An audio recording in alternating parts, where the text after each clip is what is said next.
இந்திய அரசியல் வரலாற்றில் ஒரு மாநிலத்தில் இருக்கும் ஆட்சி செய்யும் ஒரு கட்சியினுடைய அழைப்பை ஏற்று இத்தனை இயக்கங்கள் கட்சிகள் வந்திருப்பது இக்கூட்டத்தின் மாபெரும் சிறப்பு. எங்கள் அழைப்பை ஏற்று வருகை தந்துள்ள உங்கள் அனைவரையும் முதலில் வருக வருக என வரவேற்கிறேன்.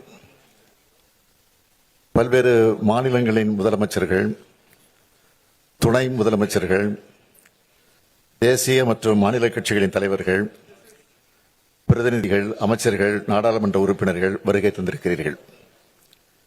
இந்திய ஜனநாயகத்தை காக்க நாம் அனைவரும் ஓரணியில் திரண்டிருக்கிறோம் என்பதை இந்தியாவுக்கு உணர்த்துவதாக உங்களது வருகை அமைந்திருக்கிறது. இந்திய ஜனநாயகம் மற்றும் கூட்டாட்சி ஆகியவற்றை காக்க நாம் ஒன்று கூடியிருக்கிறோம். இந்த முன்னெடுப்பில் இணைந்துள்ள அத்தனை பேருக்கும் நன்றி. பல்வேறு மாநிலங்களில் இருந்து நாம் ஒன்று கூடியிருக்கிறோம். நமது நாட்டில் உள்ள ஒவ்வொரு மாநிலமும் ஒவ்வொரு வகையில் தனித்தன்மை கொண்டது. பல்வேறு மொழிகள், இனங்கள், வழிபாட்டு நம்பிக்கைகள், பண்பாடுகள், உடைகள், உணவுகள், பழக்க வழக்கங்கள் கொண்டதுதான் இந்தியா. இத்தகைய மாநிலங்கள் சுயாட்சித்தன்மையுடன் செயல்பட்டால்தான் இந்தியாவில் உண்மையான கூட்டாட்சி உருவாக முடியும், சிறந்த வளர்ச்சியை அடைய முடியும். அனைத்து தரப்பு மக்களும் போராடியதெல்லாம் நமது நாட்டிற்கு விடுதலை கிடைத்தது. இதனை உணர்ந்துதான் இந்திய அரசியலமைப்பு சட்டத்தை வகுத்த மேதைகள் இந்தியாவை கூட்டாட்சி கொண்ட ஒன்றியமாக கட்டமைத்தார்கள். பல்வேறு காலகட்டங்களில் இந்த கூட்டாட்சி தன்மைக்கு சோதனை வந்தாலும் அதனை ஜனநாயக அமைப்புகள், இயக்கங்கள் தடுத்து வந்துள்ளன. அத்தகைய சோதனையும் ஆபத்தும் தான் இப்பொழுதும் வந்துள்ளது. இதனை உணர்ந்துதான் நாம் அனைவரும் கூடியிருக்கிறோம். என்னை பொறுத்தவரையில் இந்திய கூட்டாட்சியை காக்கும் வரலாற்றின் மிக மிக முக்கிய நாளாக இந்த நாள் அமையப் போகிறது. தொகுதி மறுசீரமைப்பு பற்றி நான் உங்களுக்கு அதிகமாக விளக்க வேண்டிய அவசியமில்லை. வரவிருக்கின்ற அல்லது எதிர்காலத்தில் நடைபெறுகின்ற சென்சஸ் அடிப்படையில் மேற்கொள்ளவிருக்கும் மக்கள் தொகை அடிப்படையிலான தொகுதி மறுசீரமைப்பு என்பது நம்மை போன்ற மாநிலங்களை வெகுவாக பாதிக்கப் போகிறது.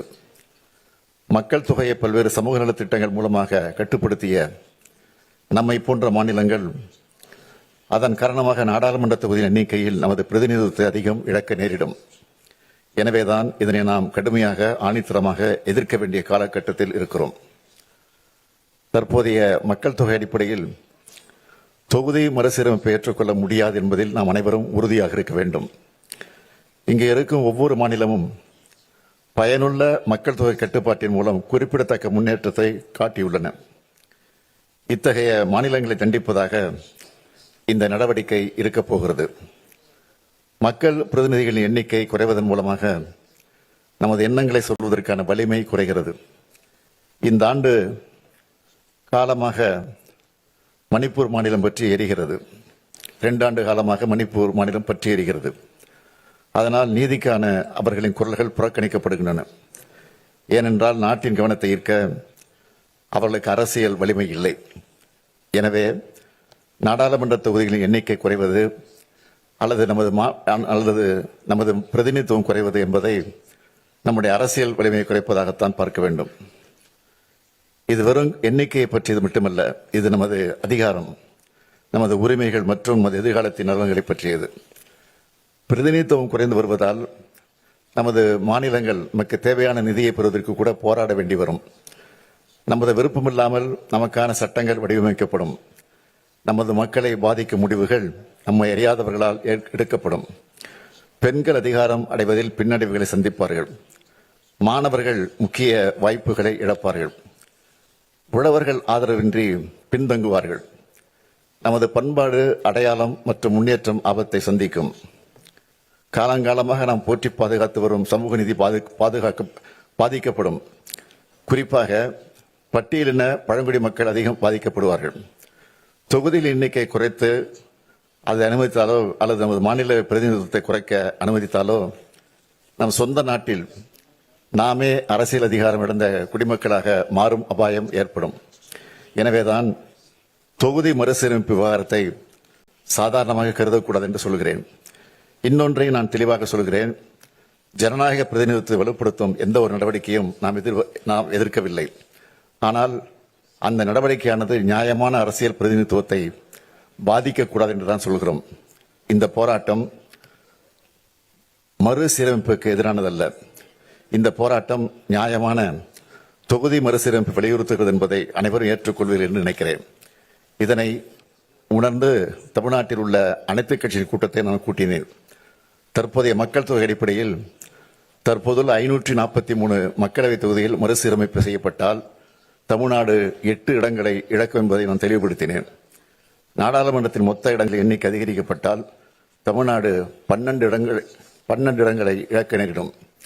இது நமது அரசியல் பிரதிநிதித்துவத்திற்கு நேரடி அடியாகும் என்று சொன்னேன். மறுநாளை கோயம்புத்தூரில் ஒன்றிய உள்துறை அமைச்சர் அமித்ஷா அவர்கள் ஒரு நிகழ்ச்சியில் பங்கெடுத்து உரையாற்றும் போது தமிழ்நாடு மற்றும் பிற தென் மாநிலங்கள் விகிதாச்சார அடிப்படையில் நாடாளுமன்ற இடங்களை இழக்காது என்று கூறினார். உள்துறை அமைச்சரின் விளக்கம் தெளிவாக இல்லை, குழப்பமாகத்தான் இருந்தது. 2023ஆம் ஆண்டு தெலுங்கானா மாநிலத்தில் பரப்புரை செய்ய வந்த பிரதமர் மோடி அவர்கள் சாதிவாரி கணக்கெடுப்பு நடத்தி மக்கள் தொகை அடிப்படையில் சமூகங்களுக்கு பிரதிநிதித்துவம் வழங்க வேண்டும் என காங்கிரஸ் கட்சி சொல்கிறது. அடுத்ததாக தொகுதி மறுவரை நடக்க உள்ளது. காங்கிரஸ் கட்சி சொல்வதைப் போல மக்கள் தொகை அடிப்படையில் மக்களவைத் தொகுதி மறுவரை செய்யப்பட்டால் தென் மாநிலங்கள் 100 தொகுதிகளை இழக்க நேரிடும். தென்னிந்திய மக்கள் இதனை ஏற்பார்களா என்று கேட்டார் பிரதமர். இதன் அடிப்படையில் பார்த்தால் தொகுதியில் எண்ணிக்கை குறையும் என்பதை அவரே ஒப்புக்கொண்டுள்ளார் என்பதை உணரலாம். எப்பொழுதும் மாநில உரிமைகளை பறிக்கிற கட்சியாக பாஜக இருந்துள்ளது. அவர்கள் தனது உள்நோக்கத்தை தொகுதி சீரமைப்பு திட்டத்தில் செய்ய நினைக்கிறார்கள். இதனை எந்த மாநிலமும் அனுமதிக்கக்கூடாது. இந்த அச்சுறுத்தலை உணர்ந்து முன் எப்போதும் இல்லாத ஒற்றுமையுடன் தமிழ்நாடு செயல்பட்டு வருகிறது. இதே போன்ற ஒற்றுமையை இந்த அரங்கில் உள்ள அனைத்து மாநிலங்களும் காட்ட வேண்டும் என்று கேட்டுக்கொள்கிறேன். இந்த கூட்டு நடவடிக்கை குழு கூட்டத்தில் விவாதிக்கப்பட்டு நிறைவேற்றப்பட வேண்டிய தீர்மானங்கள் குறித்த உங்கள் மதிப்புமிக்க பரிந்துரைகளை பகிர்ந்து கொள்ள அனைவரையும் நான் கேட்டுக்கொள்கிறேன். இந்த குழுவிற்கு நியாயமான தொகுதி மறுசீரமைப்புக்கான கூட்டு நடவடிக்கை குழு என்று பெயரிட நான் முன்மொழிகிறேன். நாம் தொகுதி மறுசீரமைப்புக்கு எதிரானவர்கள் அல்ல, நியாயமான தொகுதி மறுசீரமைப்புக்கு ஆதரவானவர்கள் என்பதே இந்த பெயரே சொல்லும். ஒரு நாள் நாம் கூடி ஆலோசித்து தீர்மானம் நிறைவேற்றுவதில் மட்டுமே இந்த போராட்டம் முடிவடைந்துள்ளது. உரிமையை நிலைநாட்டிட தொடர் நடவடிக்கை மேற்கொள்ள வேண்டியது மிக அவசியம். ஒன்றிய அரசை வலியுறுத்துவது ஒரு பக்கமும், இன்னொரு பக்கம் இது குறித்து மக்களிடம் விளக்கிட, மக்களிடையே விழிப்புணர்வை ஏற்படுத்திட இந்த கூட்டு நடவடிக்கை குழு மிக அவசியம் என்றே கருதுகிறேன். நமது அரசியல் ரீதியான எதிர்ப்பை சட்டபூர்வமாக எப்படி நடத்துவது என்பது குறித்து அனைவரும் ஆலோசனை வழங்குமாறு கேட்டுக்கொள்கிறேன். அரசியல் மற்றும் சட்ட நடவடிக்கைகளை வரையறுப்பதற்காக வல்லுநர்களின் குழுவை அமைக்க நான் முன்மொழிகிறேன். ஒட்டுமொத்த முன்மொழிவுகள் குறித்த தங்கள் கருத்துக்களை பகிர்ந்து கொள்ளுமாறு அனைவரையும் கேட்டுக்கொள்கிறேன். ஒற்றுமை உணர்வோடு அனைவரும் ஒன்றுபட்டு போராடினால்தான் வெற்றி பெற முடியும். எந்த சூழலிலும் நமது பிரதிநிதித்துவம் குறைய விடக்கூடாது என்ற உறுதியோடு போராடுவோம். நியாயமான தொகுதி மறுசீரமைப்பு அடையும் வரை நாம் இணைந்து போராடுவோம். எங்கள் அழைப்பு ஏற்று வருகை தந்துள்ள மாநில முதலமைச்சர்கள், துணை முதலமைச்சர்கள், அரசியல் தலைவர்கள், நாடாளுமன்ற உறுப்பினர் அனைவருக்கும் மீண்டும் எனது நன்றியை தெரிவித்துக் கொள்கிறேன். நன்றி, வணக்கம். மறுசீரமைப்பு விவகாரத்தால் பாதிக்கப்படக்கூடிய மாநிலங்களுக்கு நியாயமான தொகுதி மறுசீரமைப்பு கூட்டுக்குழு என பெயரிட்டிருக்கிறார் தமிழக முதலமைச்சர், திமுக தலைவர். செய்திகளை உடனுக்குடன் தெரிந்து கொள்ள உடனே சப்ஸ்கிரைப் பண்ணுங்க.